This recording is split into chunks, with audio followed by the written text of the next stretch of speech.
Il y a un topos en linguistique qui dit, bien, quand on prononce un mot, la chose apparaît conceptuellement. On dit alors que le mot fait exister la chose. Pourquoi pas? C'est même un principe sur lequel repose la psychanalyse. Néanmoins, la clinique, elle, est toujours plus subtile que les théorisations que nous avons. Je prendrai un exemple qui semble aller à l'encontre de cette idée que le mot arrive à faire venir la chose, l'incarne, la présente, nous la livre, la fait devenir. Une situation simple où quelqu'un, dans une situation sociale, se sent mal à l'aise, cette personne ne fait pas seulement ce qu'on peut s'attendre qu'elle fasse, c'est-à-dire se tenir en retrait, être à distance, ne rien dire, mais au contraire, la personne parle.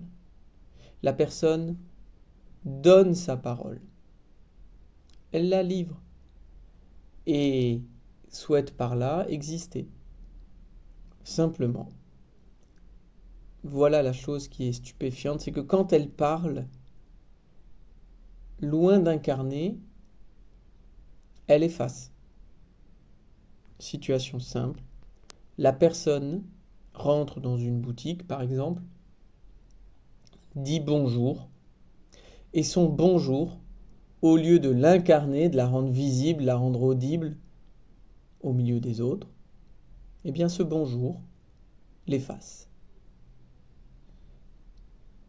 Comme si ce bonjour avait pour puissance d'effacer son incarnation, son image, sa présence. Et donc le mot signe une absence. Le mot désigne le défaut de présence. Alors c'est contre-intuitif pour les linguistes qui diraient le contraire.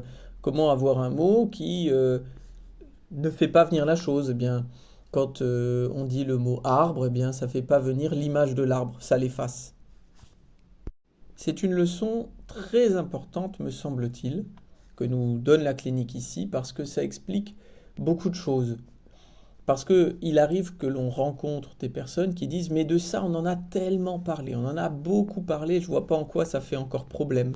Ou dans la société on dit on n'arrête pas de parler de ça, de tel ou tel sujet, donc on est vraiment sans aucun tabou, sans aucune gêne vis-à-vis de ce sujet, puisqu'on n'arrête pas d'en parler.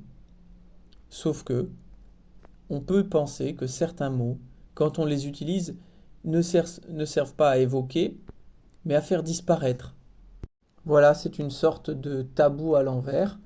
C'est pas un tabou puisqu'on n'est pas muet, mais c'est en parlant que l'on fait disparaître la chose, que l'on empêche d'en parler, que l'on empêche la chose de devenir, d'être, d'avoir un destin propre.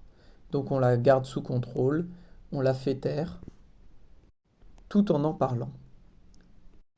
Et donc le mot représente, ça tout le monde le sait, mais il peut aussi effacer la représentation. Voilà, c'est une leçon qui nous ramène à nouveau sur l'idée que la négativité, la négation est totalement présente dans l'énonciation. On peut y méditer. Voilà.